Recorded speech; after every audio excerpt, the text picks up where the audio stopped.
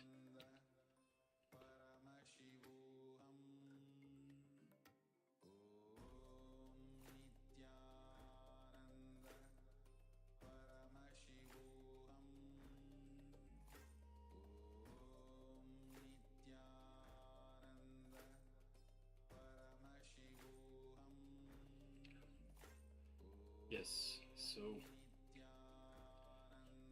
this is for your reference. So please make sure that you're aware. Keep this with you, and we're going to move on to one more step. So there's one more step in this internalization exercise. So we'll be requesting you to create a table with the chakras. Also, what blocks the chakra, what unlocks the chakra. So Swamiji talked about the chakras that are being blocked.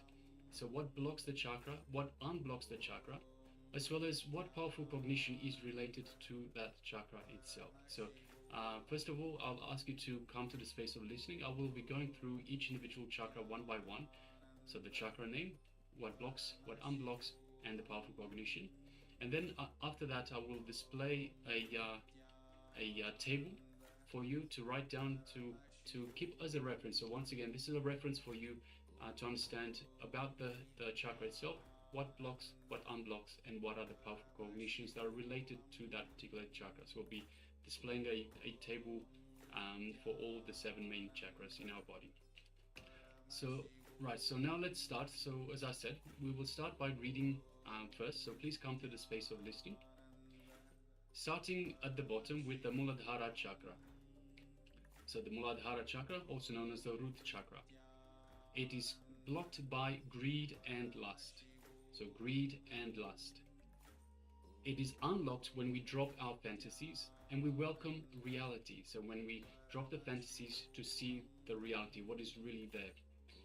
The powerful cognitions that are related to the Muladhara or root chakra is move from perception to reality. So move from perception, from the fantasies, from what we perceive.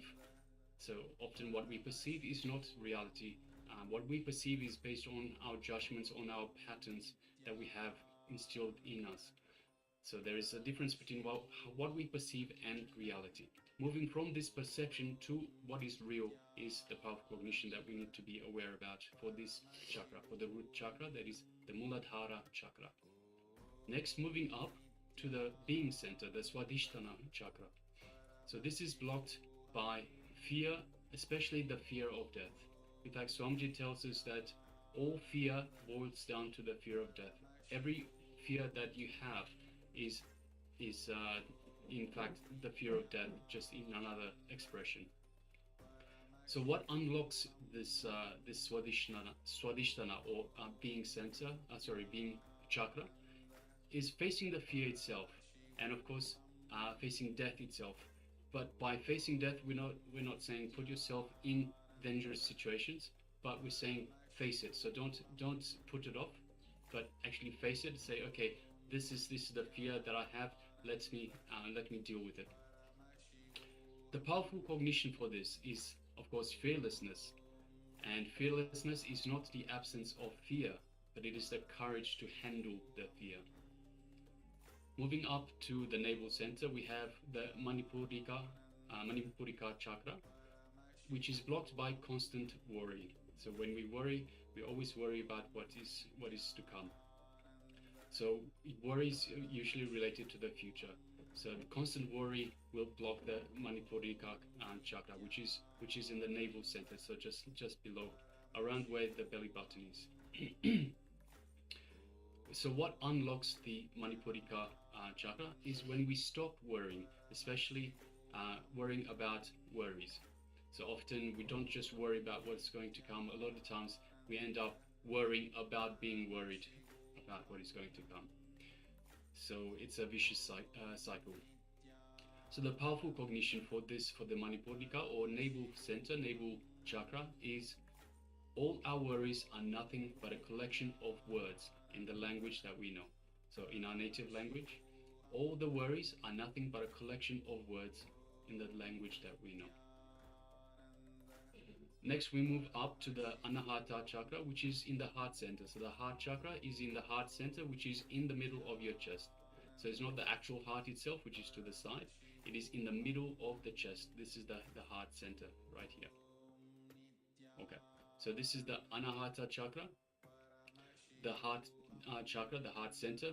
And the heart center is blocked by seeking attention. So Swamiji beautifully told us in the revelations just earlier, in the video just earlier.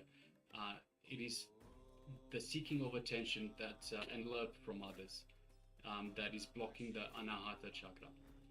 What unlocks it is when we express love selflessly. We express love.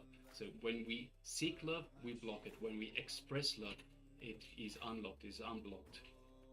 So when we express love, especially when we express love without expecting anything in return, so it must be selfless love. It can't be I express love in the hope of getting something back, because once again that is seeking attention, seeking love back. So that will block it, that will not open it. So expressing selfless love without expecting anything in return is what unlocks the Anahata chakra. The powerful cognition is responsibility, gives you tremendous control of your life and makes you a leader. So this is very important. Anahata chakra, responsibility gives you tremendous control over your life and it makes you a leader. So this is the powerful cognition that is related to Anahata. Next up, we move to the throat center, which is the Vishuddhi chakra. So Vishuddhi chakra is in the throat center, so just in this area here. Yes, for everyone to see. So this is the Vishuddhi chakra. It is blocked by comparison and jealousy. So we compare ourselves to others, depending.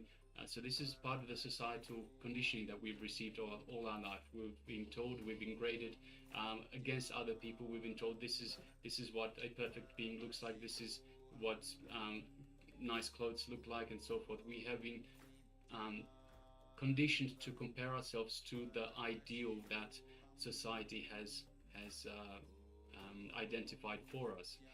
So Swamiji says beautifully, we are not all equal, we are all unique. We are all unique, and as such, because we are all unique, comparison is simply pointless. There is no reason to compare, there is no point to compare, because we are all unique individuals. So comparison is pointless. And in fact, that is the powerful cognition. So powerful cognition is you are unique. So the Vishuddhi chakra, the throat chakra, it's blocked by comparison and jealousy. It is unblocked when we exhibit our individuality, our uniqueness, without worrying about what others say about us. Once again, the powerful cognition is you are unique. Next, we move up to the Anya chakra, which is the third eye, just in between the eyebrows, just up here. So the Anya chakra, it is blocked by seriousness and ego. So when we are too serious, we take everything too seriously. We don't look at the positives, we don't look at the happy side of things. We're just serious.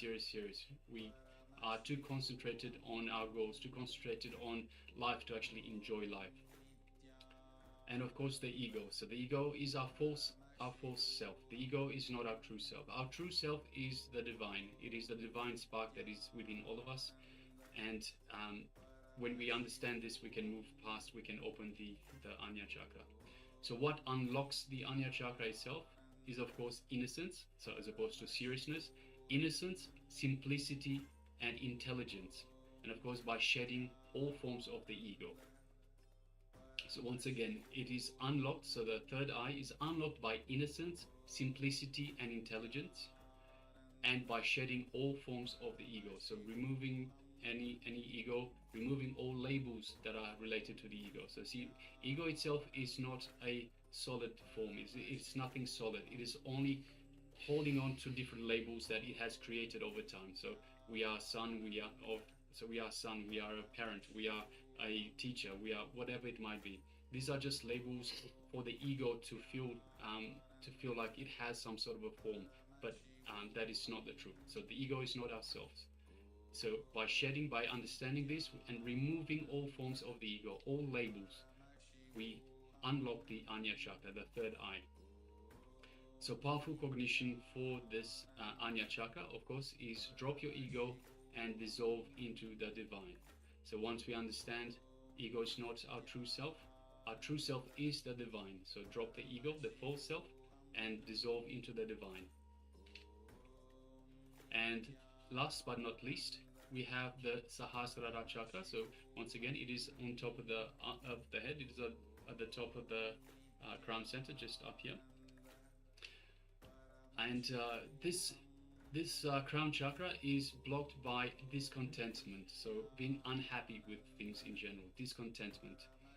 What unlocks the Sahasrara chakra, the crown chakra, is of course gratitude. So the opposite of discontentment is gratitude. So show gratitude. So see, the Sahasrara chakra is also your connection to the divine. So through the Sahasrara chakra, we are connected to our higher dimensions, and of course to ultimately to the divine, to the source of everything, to Paramashiva.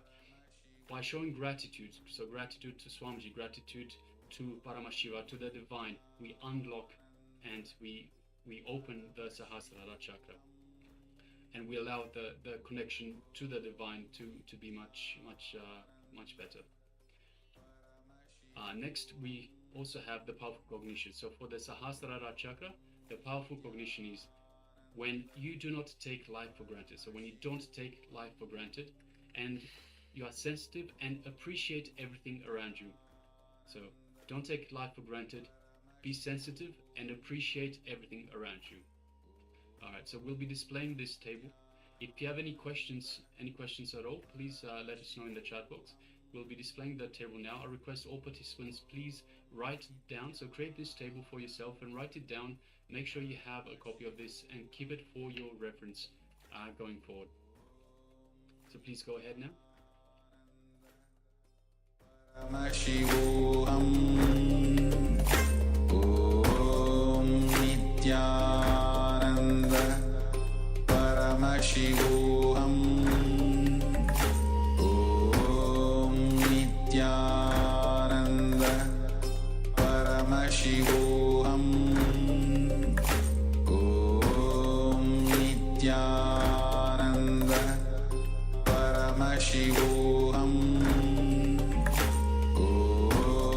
Nityananda Paramashivoham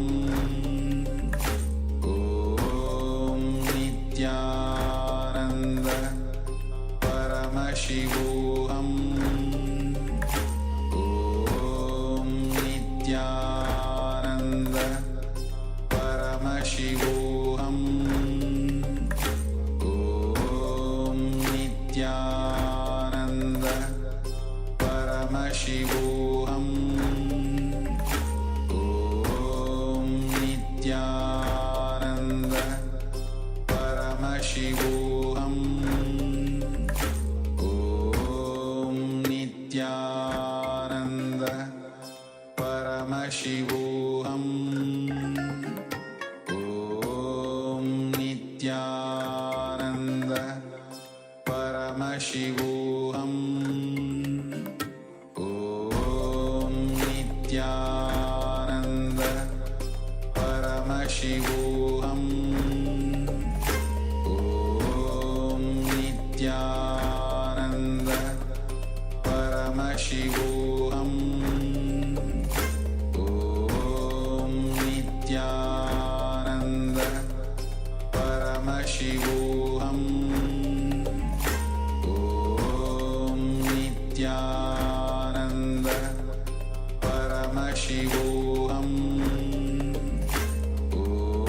Om Nityananda Paramashivoham Om Nityananda Paramashivoham Om Nityananda Paramashivoham Om Nityananda Paramashivoham